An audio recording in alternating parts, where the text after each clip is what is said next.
Fuck him. I don't work for him. I said that version of the sentence for about a year. And to be fair, I was right. You see, my boss, he was happy. My stores were blowing out their sales targets. We were passing our audits. And the guy talking shit about me wasn't even my boss. So somebody came to me and said one day, "Hey, Scott's been talking about you." My answer is pretty simple. I don't give a shit what he thinks. I don't work for him. Then my boss, he left the company. Guess who replaced him? I'm Mario, this is Unfinished. And this is a story of how I managed to piss off my future boss before I knew he would be my manager. You see, I'd been with AT&T for several years when I moved to Arizona. At the time, I was working in operations, and I was pretty good at it. But I didn't want to stay there. I wanted sales leadership. There was an organization in sales called the Corporate-Owned Retail Channel, and Bill managed it. And over the first couple of years, I got to know him. We golfed. We played poker at his house. My boss at the time, David, he was part of that circle.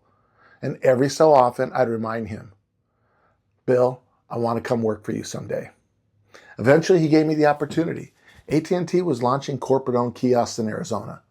Bill was going to have responsibility for them. And he gave them to me. It was a chance to prove that I could lead a sales org. And we crushed it. We were running more than 130% of our sales targets. Operationally, we passed all of our audits. Everything was green. They weren't perfect, but Bill, he wasn't looking for perfect. He was a sales guy. His expectation was pretty simple. Sell. Don't fail anything. Keep the operation under control. Just keep selling. See, I understood Bill. He understood me. Everything worked great. And then Scott came to Arizona. I already knew who he was. He worked at a higher level in operations, and he'd been involved in market reviews before.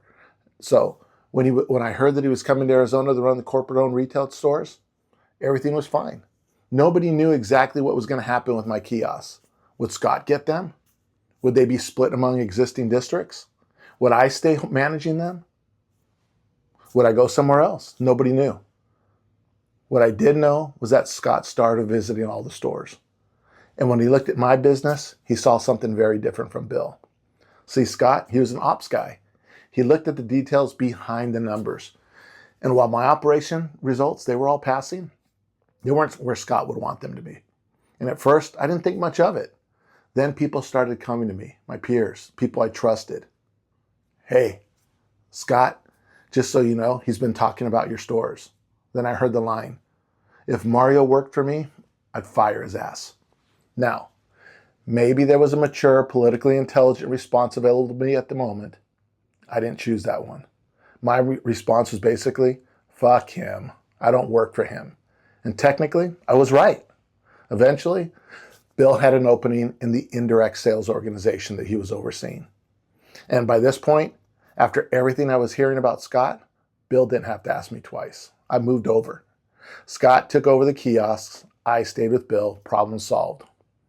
Except Scott kept talking. Or at least things kept getting back to me. And every time they did, I got pissed. At one point, I thought about going to HR. And Bill essentially told me, "Don't worry about it. You don't work for him. You work for me." Now, there's two ways to interpret that advice. The intelligent interpretation was, ignore him. Keep your mouth shut. Do your job. My interpretation was, exactly, fuck him. So when people told me what Scott was saying, I made no secret about what I thought about him. I don't work for Scott. He's not my boss. My boss is happy. My numbers are good. I couldn't care less what he thinks. That went on for about a year.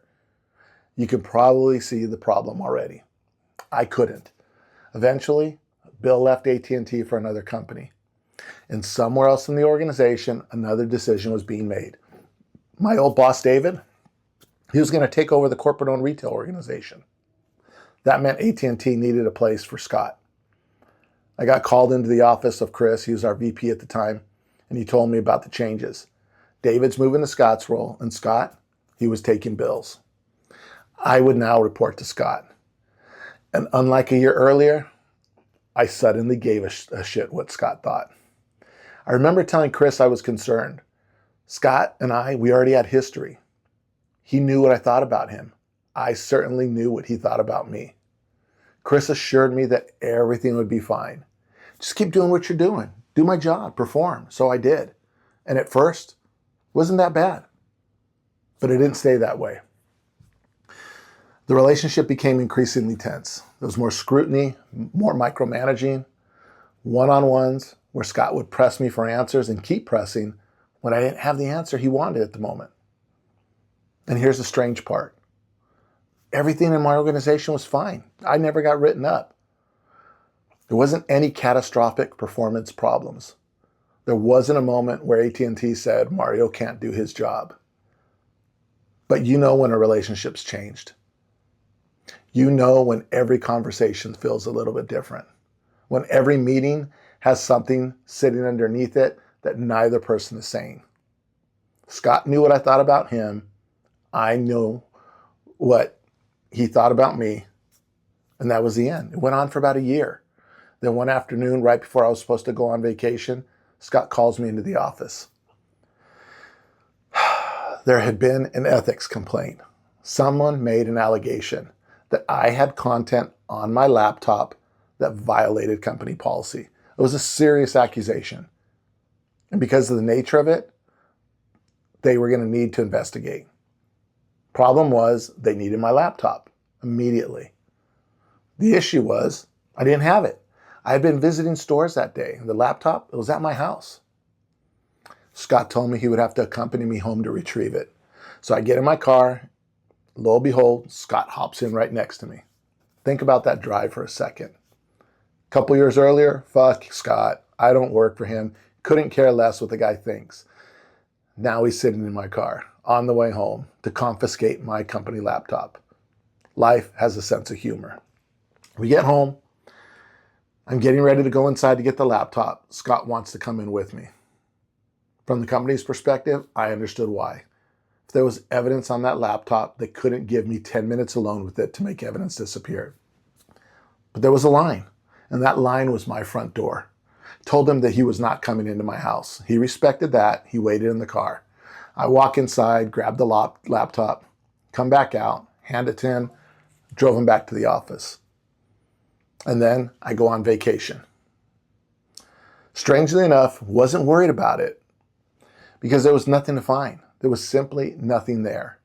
What bothered me was something different. And by then I knew. Whatever possibility there was of Scott and I developing a functional long-term relationship wasn't there anymore. Maybe the complaint had nothing to do with him whatsoever. To this day, I don't know who made it. And I'm not going to accuse someone of something I couldn't prove. But I knew one thing. I needed to get out of that organization. So when I got back from vacation, they returned my laptop. Investigation completed. Nothing found. I was cleared. Later that day, I met with Chris. He wouldn't tell me who made the accusation, but he told me that he was going to deal with the person who smeared my name. And eventually, Chris offered me something else, a different position, lateral move, back into operations, the exact area that I spent years trying to get out of. That's the part of this story that I understand different today. Scott didn't get me fired. He didn't end my career at AT&T. I stayed with the company. I took other roles. Eventually, I became a regional employee. Years later, the organization changed. I was laid off with a lot of others. So if I told you I mouthed off at an executive and it cost me my job, that would be a better Hollywood ending, but it wouldn't be true. The truth is more subtle and maybe more expensive. I spent years trying to get into a sales organization. I built a relationship with Bill, asked him for the opportunity, finally got my shot, built a successful operation, proved I could do it, and then moved further into sales. And when Chris offered me a way to get away from Scott, going back to operations, I took it. That's what it cost me, not my career, a direction that I had worked years to create. Here's what I couldn't see when I was younger.